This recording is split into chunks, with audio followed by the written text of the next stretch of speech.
Hi, everybody. I'm Jean Ketcham, and I'm CEO of Aging But Dangerous.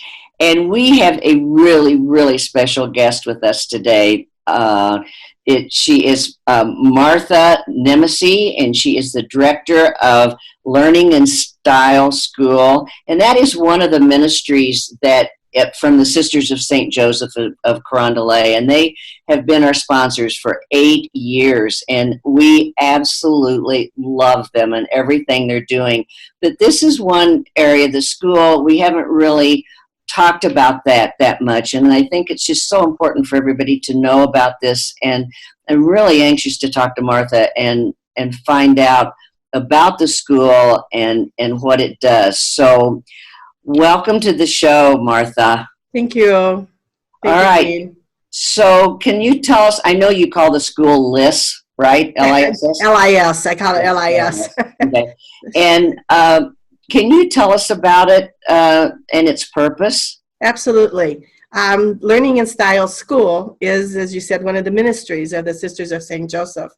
We're celebrating 25 years now, always in the Whittier neighborhood, which is highly populated by immigrants, just south of downtown Minneapolis, bounded by Lyndale and 35W and Lake Street on the south end. Learning and Style School is an English language learning school for adult immigrants. Our mission statement is very clearly to empower adult immigrants through education, which is a great corollary to the Sisters of St. Joseph mission statement, which is to love the dear neighbor and God without distinction. And I think this is a practical application of their very mission statement. Oh, I love that. And it's, the Sisters of St. Joseph, and if you allow me to go back to the beginning of time, because it lends credence to where we are. From the beginning of CSJ time, their mantra has been to read the signs of the times, identify a need, respond to that need by starting stuff or addressing it. And this is exactly what this does.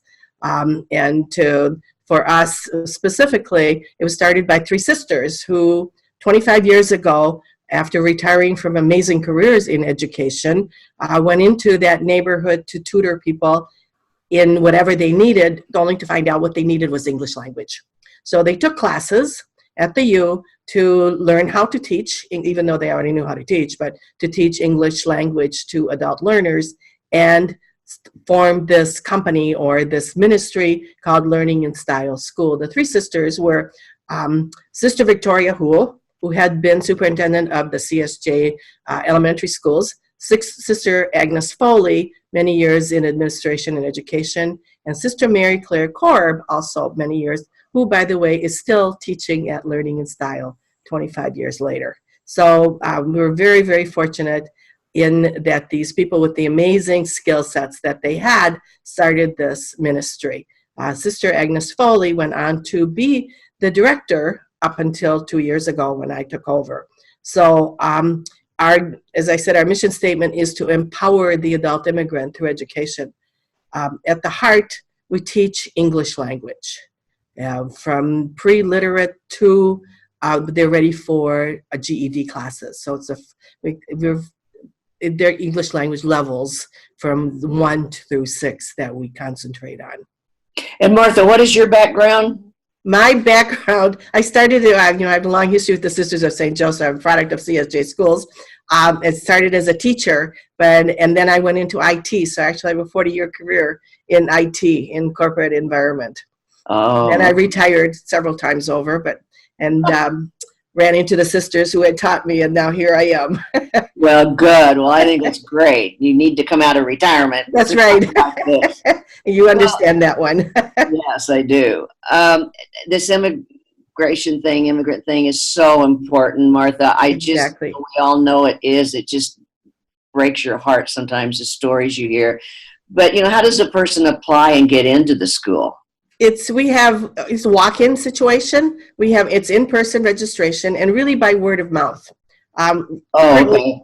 Yeah, because people send their neighbors, their friends, and we do ask that when they come in to register for class. how did you hear about it? And it's usually my neighbor, my friend, my relative, my husband had been, or whatever. It's some personal connection. Our registration process is in person. It's an interview process. We take basic contact information, demographics of their background and education. In the interview, try to figure out where they are verbally, and then they take a placement test, which is the same test everybody who teaches ELL in the Minneapolis Public School Consortium, so that we know where they should be, and they start them at that level. That determines what level the student should start at, and then we place them in that class that's appropriate for them, and then they move through the school. So anybody can get in? Anywhere, well, it's adult immigrants and refugees, and that could be somebody who just arrived yesterday, or someone who was in and had been in a refugee camp or whatever, or we have people the grandmothers who came to take care of their children or the grandchildren 15 years ago and have been sitting at home taking care of the children, and it's finally their time. And so they come in to take English language classes. Or we've had people who were born here, went home back to their country of origin or parents' country of origin, and then as adults coming back here. So even though they were born here, they have no English language skills. So it runs the gamut. We deal with people, if we get younger people, under 22, the Minneapolis Public Schools has an amazing program for extended learning for people returning to school. And so if they have the time during the day, we send them over there. We work with them because they can offer them so much more than we can. So we deal with people probably 22 years of age and above. Our average students are in their 40s, mostly women. So, wow. Oh, the grandmother thing makes me choke up. I mean, wow. Exactly. And it's interesting because when you first interview somebody and they say, now, how long have you been in this country? And they say, came in 1978 or something. You go, oh my gosh, but raised 17 children, or, all these, it was there for all the children in the family, and now it's their turn. So yay. Yay is right. What a good cause. All right, so their education goes on for how long? I mean, how many years does this go on? It goes on according to the students' needs. And they come in, we have students who come in at pre-literate level who've been in a refugee camp, or in Somalia, women never had a chance to go to school. So it could be a 45-year-old woman coming in to learn. They're not just learning to read and write English, they're learning to read and write. People who've never had a pencil, starting from scratch, picture it. Nothing to hook their learning onto. There's no previous learning. So they could be staying for years. And but it runs the gamut. People come in, whatever they're at, and they stay until they're able to move on to GED classes or to a job, or because family obligations, they don't come. But really, they stay as long as there's a need for them to stay. Wow, Martha, the teachers, what patience they must have. And amazing teachers. We just what fulfillment they must get from this. I think, and I say this to people, I spent 40 years in IT and certainly got a lot of accolades for accomplishments. This is so much better. There's just the passion of our students. These are women, and 80% of our students are women, mostly from East Africa. And they are raising their children, managing family. They may have a part-time job, and they find time to come to school. They're passionate about learning, and they stay with it, and work so hard. It just gives everyone the incentive to work just as hard as they do. Wow. Where do you get your teachers? How do you find your teachers? Well, we're very, very fortunate, having been started by the Sisters of St. Joseph. We still have, and it's also word of mouth, really. We have an application process, and people send me resumes, but it's really word of mouth. We still have 5 Sisters of St. Joseph who are teaching and working at the school. We also have 5 School Sisters of Notre Dame, who they knew the Sisters of St. Joseph, or there was a connection, and so they came one by one, and now there are 5 of them teaching, and one sister is a St. Benedict sister. So this is really unusual. We have 18 people on staff, paid staff. 11 of them are associated with religious communities. So in this day and age, that's really amazing. That is And amazing. they are so dedicated and passionate and go the long distance with the students. You know, Wow. they care about the students, if just like the sisters who taught me cared about me and all of us when we were kids. That's just the way it is. And the lay teachers, the other people that we have, it's also, I've hired 4 people in the last year and a half since I've been here, and it's there's a woman who teaches citizenship, and her daughter became certified ESL teacher, and we hired her, and then she brought a friend who went through ESL with her, and then who recommended another friend. So it's like word of mouth, and they talk about what they're doing, and then their friends call and say, I want in, can I come and teach at your school? So yay, they're also very, very passionate about what they're doing. Well, and I saw on your website that you have childcare. Yes, and that's a huge. That's huge. Huge. And that's Sister Lucy, who's a Benedictine sister, who's an expert in early child development, by the way, does all the work with children.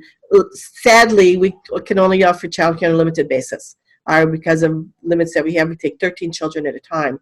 But this allows women who otherwise would not have a chance to come to school because they have children at home. If they have a small child, bring the child is in daycare while in the children's room while they're in class learning English. And it's a robust program that Sister Lucy has put together. So they don't just sit there, really. There's a music program and dancing and art program and reading, and they just do all kinds of great activities while they're there. But because we have 3 sessions during the day, English language lessons, sessions, and so during the day we handle 39 children. There's a waiting list of course, for women to come. That's our waiting list. Women waiting to come to school because they need childcare. Wow. We have been working in the last year and a half, working with Hennepin County. So those people who are on public assistance, there are other choices. So we worked with the caseworkers to find other means of childcare so that the mothers could come to school without relying on our childcare. That's opened up the doors to more people coming here. Martha, I was just sitting here thinking, I mean, you must go to bed at night feeling very good about yourself. Oh, absolutely. Yes. I mean, this is like so mind-boggling. It's and like you said, helping older women, exactly. That's right.